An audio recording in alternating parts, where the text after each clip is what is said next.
जय हिंद साथियों। तो यहाँ पर हम आपके लिए पेपर कोड BESC 132 शिक्षा की संरचना एवं प्रबंधन की ये पहली क्लास लेकर आए हैं, जिसमें हम लोग कुछ इंपॉर्टेंट क्वेश्चंस को डिस्कस करेंगे जो आपके जून एग्जाम के लिए इंपॉर्टेंट है। तो आप लोग इस क्लास को पूरा एंड तक देखिएगा। अगर आपको क्लास पसंद आती है तो वीडियो को लाइक एंड जो है चैनल को सब्सक्राइब करना मत भूलिएगा, जिससे आने वाली क्लास की नोटिफिकेशन आपको मिलती रहेगी।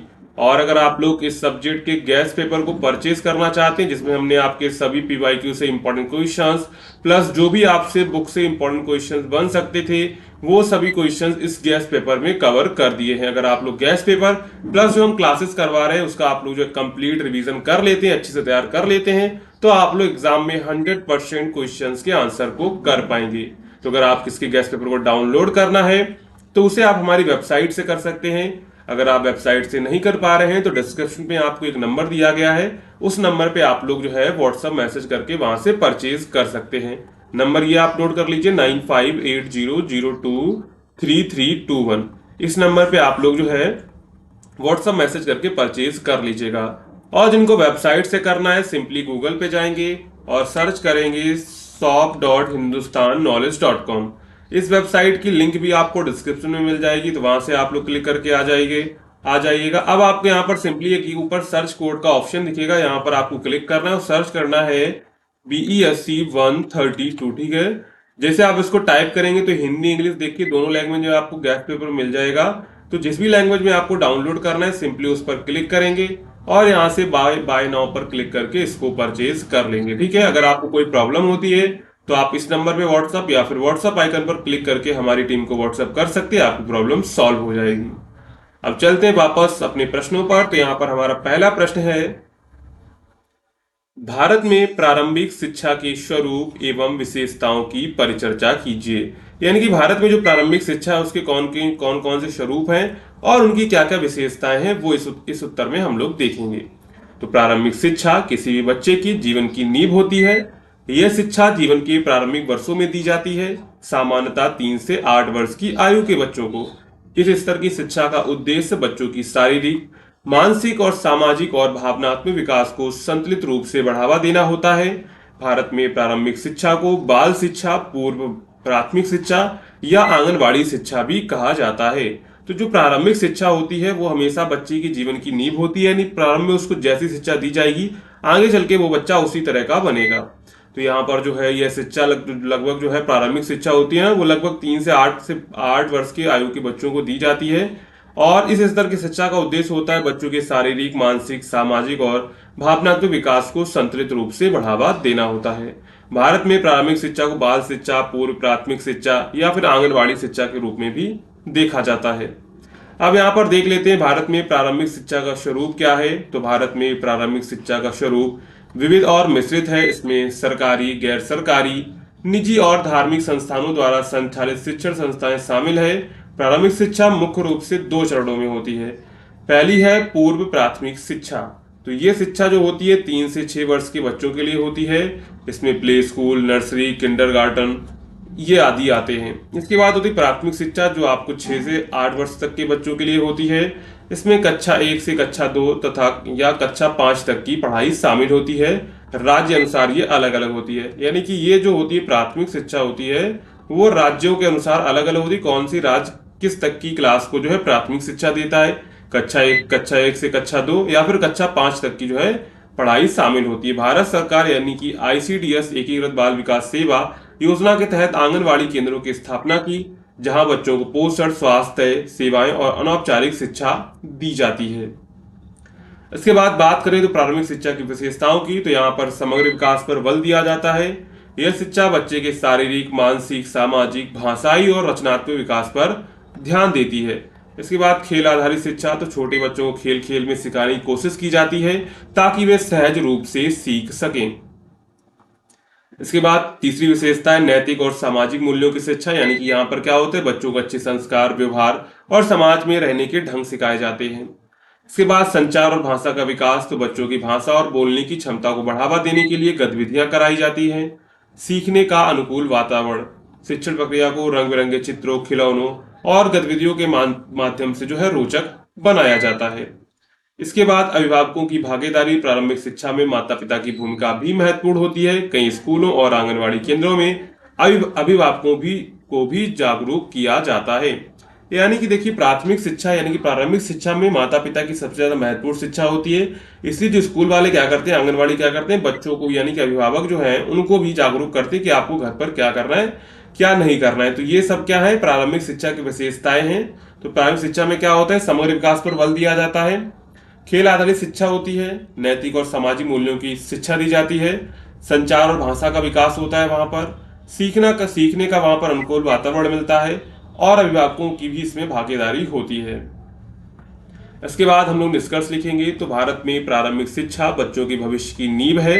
यह उन्हें आगे की शिक्षा और जीवन के लिए तैयार करती है।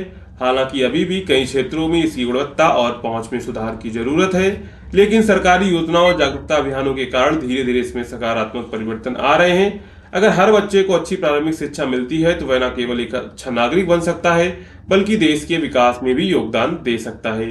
तो प्रारंभिक शिक्षा जो है ना, वो जो है नींव है। क्या है, किसी भी बच्चे की क्या होती है, नींव होती है। क्या होती है, बच्चे की नींव होती है। जो कि हमारे भारत में प्रारंभिक शिक्षा का अभाव चल रहा है, जिसके कारण जो आने वाला फ्यूचर होगा वो बहुत ही खराब होने वाला है। क्योंकि जो प्रारंभिक जो 1 से लेकर 3 तक के जो पूर्व प्राथमिक विद्यालय चल रहे हैं, वहां पर पढ़ाई नहीं होती, बच्चे सिर्फ खाने खाना जाते हैं या जाते भी नहीं है। वहां पे सिर्फ नाम लिखा हुआ है, स्कॉलरशिप मिल रही है, और टीचर भी वहां के जो है पढ़ाना नहीं चाहते हैं। तो ये सब कारण है जिसके कारण जो है प्रारंभिक शिक्षा में कमी आ रही है, जिसके कारण जो है हमारा भविष्य जो है खतरे में है। तो यहाँ पर हमने पहला प्रश्न देखा कि प्रारंभिक शिक्षा क्या है, उसके उद्देश्य क्या है, उसका स्वरूप क्या, उसकी विशेषताएं क्या हैं। यहाँ पर हमने पहला प्रश्न अच्छे से कवर कर लिया। अगर आपको पहला प्रश्न समझ में आया है तो चैनल को सब्सक्राइब कर दीजिए, और जो है वीडियो को लाइक कर दीजिए। साथ में टेलीग्राम को ज्वाइन कर लीजिएगा, जिससे इस क्लास की जो पीडीएफ है वहां पर हम लोग शेयर कर देंगे। नहीं तो अगर आप लोग गैस पे परचेज करेंगे तो वहां पर भी आपको इसकी पीडीएफ मिल जाएगी। तो आप लोग टेलीग्राम को जरूर ज्वाइन कर लीजिएगा, और वीडियो को लाइक एंड जो है चैनल को सब्सक्राइब कर लीजिएगा। ठीक है, तो चलते हैं अब दूसरे प्रश्न पर। तो यहाँ पर हमारा दूसरा प्रश्न है, विद्यालय शिक्षा में SERT की भूमिका और प्रकार्यों की चर्चा कीजिए। यानी कि SCRT का जो है पूरा नाम क्या है, राज्य शैक्षिक अनुसंधान और प्रशिक्षण परिषद। जैसे आपका NCERT होता है, उसी प्रकार यहाँ पर है SCERT। तो इसकी क्या भूमिका रहती है विद्यालय शिक्षा में, और उसके क्या प्रकार होते हैं, उसकी चर्चा इस उत्तर में हम लोग करेंगे। तो SCERT का पूरा नाम है राज्य शैक्षिक अनुसंधान प्रशिक्षण परिषद, यानी state council of educational research and training. यह संस्था प्रत्येक राज्य में कार्य करती है और राज्य स्तर पर विद्यालय शिक्षा की गुणवत्ता को सुधारने तथा शिक्षकों के प्रशिक्षण को सुचारू रूप से संचालित करने का कार्य करती है। यह संस्था जो राज्य सरकार के शिक्षा विभाग के अंतर्गत आती है।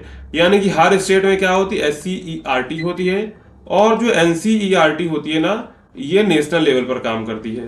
तो ये क्या करती है, इन सबको क्या करती है, हेड करती है। जो NCERT होती है ना, वो सभी जितने भी भारत के स्टेट है उनके जो SCERT है उनको हेड करती है। तो यह संस्था क्या करती है, प्रत्येक राज्य में कार्य करती है, और राज्य स्तर पर जो है विद्यालय की शिक्षा की गुणवत्ता को सुधारने और शिक्षकों के प्रशिक्षण को सुचारू रूप से संचालित करने का कार्य करती है। तो SCERT की स्थापना का उद्देश्य क्या था, तो SCERT की स्थापना का मुख्य उद्देश्य था राज्य स्तर पर स्कूली शिक्षा की योजना बनाना, पाठ्यक्रम निर्माण करना, शिक्षण विधियों में सुधार करना और शिक्षकों को प्रशिक्षण देना है। यह संस्था राष्ट्रीय स्तर यानी कि NCERT की तरह ही राज्य स्तर पर कार्य करती है। इसके बाद देखें तो SCERT की प्रमुख भूमिकाएं और कार्य क्या हैं। तो पाठ्यक्रम और पाठ्य पुस्तकों का निर्माण। तो SCERT राज्य के लिए उपयुक्त पाठ्यक्रम तैयार करता है, और यह NCERT द्वारा दिए गए दिशा निर्देशों के अनुसार स्थानीय जरूरतों को ध्यान में रखते हुए पाठ्य पुस्तकों का निर्माण करता है। इसके बाद है शिक्षकों का प्रशिक्षण। तो प्राथमिक और माध्यमिक विद्यालयों के शिक्षकों के लिए प्रशिक्षण कार्यक्रम चलाए जाते हैं, ताकि वे नई शिक्षण तकनीकी को सीख सकें और बच्चों को बेहतर ढंग से पढ़ा सकें।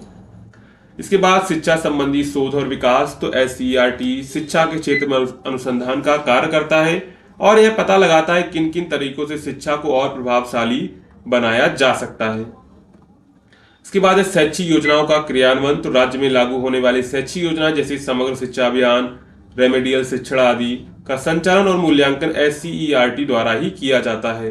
इसके बाद है शिक्षण सामग्री का विकास, शिक्षकों और छात्रों के लिए सहायक शिक्षण सामग्री, वर्कबुक, गतिविधि पुस्तिकाएं आदि का निर्माण भी एससीईआरटी के द्वारा किया जाता है। इसके बाद है विद्यार्थी मूल्यांकन प्रणाली का विकास, यानी कि छात्रों की आकलन और मूल्यांकन करने के लिए नए तरीके तैयार करना, जैसे सतत सतत और समग्र मूल्यांकन सीसीई प्रणाली को लागू करना। इसके बाद डिजिटल शिक्षा को बढ़ावा देना, ये भी एससीईआरटी का काम है। हाल के वर्षों में एससीईआरटी डिजिटल शिक्षा और ई लर्निंग संसाधनों को भी बढ़ावा दे रहा है, जिससे दूर दराज के क्षेत्रों में भी शिक्षा पहुंच सके। तो ये सब क्या काम है, ये सब जो काम है एससीईआरटी के कार्य हैं, तो इनको आप एक बार देख लीजिए एग्जाम से पहले। इसके बाद यहाँ पर हम लोग निष्कर्ष लिखेंगे। तो एससीईआरटी राज्य की शिक्षा प्रणाली की रीढ़ है। यह न केवल शिक्षक प्रशिक्षण और पाठ्यक्रम निर्माण में मदद करता है, बल्कि बच्चों की संपूर्ण शिक्षा को गुणवत्ता संपन्न बनाने में भी योगदान देता है। यदि एससीईआरटी सही दिशा में कार्य करे और आधुनिक तकनीकी को अपनाए, तो यह स्कूली शिक्षा के स्तर को ऊंचा उठाने में बड़ी भूमिका निभा सकता है। इसके प्रयासों से ही शिक्षा सर्वसुलभ, उपयोगी और प्रभावी बन सकती है। तो यहाँ पर हमने देखा कि एससीईआरटी क्या है, उसके उद्देश्य की स्थापना का उद्देश्य क्या था और उसके क्या क्या भूमिकाएं यानी कि कार्य हैं, वो सब यहाँ पर हमने देख लिए हैं। ठीक है, इसके बाद चलते हैं। तो यहाँ पर हमारा तीसरा प्रश्न है आरटीई अधिनियम, यानी कि आरटीई अधिनियम मतलब कि राइट टू एजुकेशन अधिनियम 2009 की मुख्य विशेषताओं की परिचर्चा यहाँ पर आपको करनी है। तो आरटीई अधिनियम का पूरा नाम है मुफ्त और अनिवार्य शिक्षा का अधिकार, यानी कि अधिनियम 2009। यह अधिनियम जो है भारत सरकार द्वारा 2009 में पारित किया गया और 1 अप्रैल 2010 से पूरे देश में लागू किया गया। इसका उद्देश्य था 6 से 14 वर्ष की आयु के सभी बच्चों को मुफ्त और अनिवार्य जो है शिक्षा उपलब्ध कराना है। इस अधिनियम भारतीय संविधान अनुच्छेद 21 ए के अंतर्गत आता है। यह अधिनियम किसके अंतर्गत आता है? यह अधिनियम जो है संविधान के अनुच्छेद 21 ए के अंतर्गत आता है, जो शिक्षा को हर बच्चे का मौलिक अधिकार बनाता है। तो ये जो है आरटी राइट टू एजुकेशन, यह अधिनियम कब पारित हुआ था? 2009 में पारित हुआ था और ये संविधान के अनुच्छेद 21 ए में शामिल किया गया है। और ये क्या करता है? यह जो है शिक्षा को हर बच्चे का मौलिक अधिकार बनाता है। तो आरटी अधिनियम 2009 की मुख्य विशेषताएं क्या थी? तो मुफ्त और अनिवार्य शिक्षा उपलब्ध कराना। इस अधिनियम के अनुसार 6 से 14 वर्ष के बच्चों को मुफ्त और अनिवार्य शिक्षा देना राज्य की जिम्मेदारी है और बच्चों को स्कूल में दाखिले से लेकर उनकी शिक्षा तक कोई शुल्क या खर्च नहीं लिया जाएगा। इसके बाद है निजी स्कूलों में 25% आरक्षण। इस अधिनियम के तहत सभी मान्यता प्राप्त निजी स्कूलों में आर्थिक रूप से कमजोर वर्ग यानी ईडब्ल्यूएस और पिछड़े वर्ग के बच्चों के लिए कक्षा 1 में 25% जो है सीटें आरक्षित की गई हैं। इसके बाद है निकटतम विद्यालय में प्रवेश का अधिकार। प्रत्येक बच्चे को उसके घर के पास स्थित विद्यालय में दाखिले का अधिकार है। इसके लिए कोई प्रवेश परीक्षा या इंटरव्यू नहीं लिया जा सकता है। इसके बाद है शारीरिक दंड और मानसिक प्रताड़ना पर रोक। तो आरटी अधिनियम के तहत बच्चों को स्कूल में किसी प्रकार की शारीरिक या मानसिक प्रताड़ना देना पूरी तरह निषिद्ध है। इसके बाद है बिना परीक्षा के अगली कक्षा में प्रोन्नति। इस अधिनियम के तहत कक्षा 1 से 8 तक के बच्चों को बिना किसी परीक्षा की अगली कक्षा में प्रमोट किया जाता है। हालांकि बाद में कुछ राज्यों को उसमें संशोधन करने की छूट दी गई है। स्कूलों के लिए न्यूनतम बुनियादी सुविधाएं उपलब्ध कराना। आरटी अधिनियम के अनुसार सभी स्कूलों में शौचालय, पीने का पानी, खेल का मैदान, पुस्तकालय, पर्याप्त शिक्षक आदि आवश्यक सुविधाएं होनी चाहिए। इसके बाद है शिक्षकों की योग्यता और प्रशिक्षण। इस अधिनियम के तहत केवल योग्य और प्रशिक्षित शिक्षकों को ही नियुक्ति की जानी चाहिए। अयोग्य शिक्षकों को समय सीमा में प्रशिक्षण लेना आवश्यक रहता है। इसके बाद है विद्यालय प्रबंधन समिति यानी कि एसएमसी। विद्यालयों में पारदर्शिता और स्थानीय सहभागिता के लिए स्कूल प्रबंधन समिति बनाई जाती है, जिसमें अभिभावक, शिक्षक और स्थानीय लोगों को शामिल किया जाता है। इसके बाद यहाँ पर हमारा नेक्स्ट है भेदभाव और छुआछूत पर रोक। तो सभी बच्चों को समान शिक्षा का अधिकार है। स्कूल में किसी भी प्रकार का जातीय, वर्गीय या लैंगिक भेदभाव करना गैर कानूनी है। इसके बाद यहाँ पर हम लोग निष्कर्ष लिखेंगे। तो आरटी अधिनियम 2009 एक ऐतिहासिक कदम है जो हर बच्चे को शिक्षा का अधिकार दिलाने के लिए लाया गया। इसने शिक्षा को केवल एक विशेष वर्ग तक सीमित नहीं रखकर समाज के हर वर्ग के बच्चों के लिए सुलभ और अनिवार्य बना दिया। हालांकि अभी भी इसके क्रियान्वयन में चुनौतियां हैं, लेकिन यह अधिनियम भारत में समान और गुणवत्तापूर्ण शिक्षा की दिशा में एक मजबूत आधार प्रदान करता है। यहाँ पर हमने जो है टोटल 3 प्रश्नों को कवर किया हुआ है जो आपके एग्जाम के लिए इंपॉर्टेंट है। आरटी तो सबसे ज्यादा इंपॉर्टेंट है। तो आप लोग जो है इस क्लास को जो अच्छे से तैयार कर लीजिएगा। और देखिए गैस पेपर परचेज करने का एक फायदा, अगर आप लोग गैस पेपर प्लस जो है क्लास को कंप्लीट कर लेते हैं, क्योंकि देखिए क्लास सभी क्लासेस को ज्यादा से ज्यादा क्लासेस नहीं हो सकती, क्योंकि आप जानते हैं इतने सारे पेपर कोर्स है तो उनको भी क्लासेस लेनी होती है, तो उसमें टाइम लगता है। इसलिए अगर आप लोग गैस पेपर जो है प्लस एक दो क्लास उनको कंप्लीट कर लेंगे तो आपका 100% जो है एग्जाम में पेपर हो जाएगा। तो चलिए, अगर आपको क्लास पसंद आई हो तो वीडियो को लाइक करिएगा, चैनल को सब्सक्राइब करिएगा। मिलते हैं अगली क्लास में।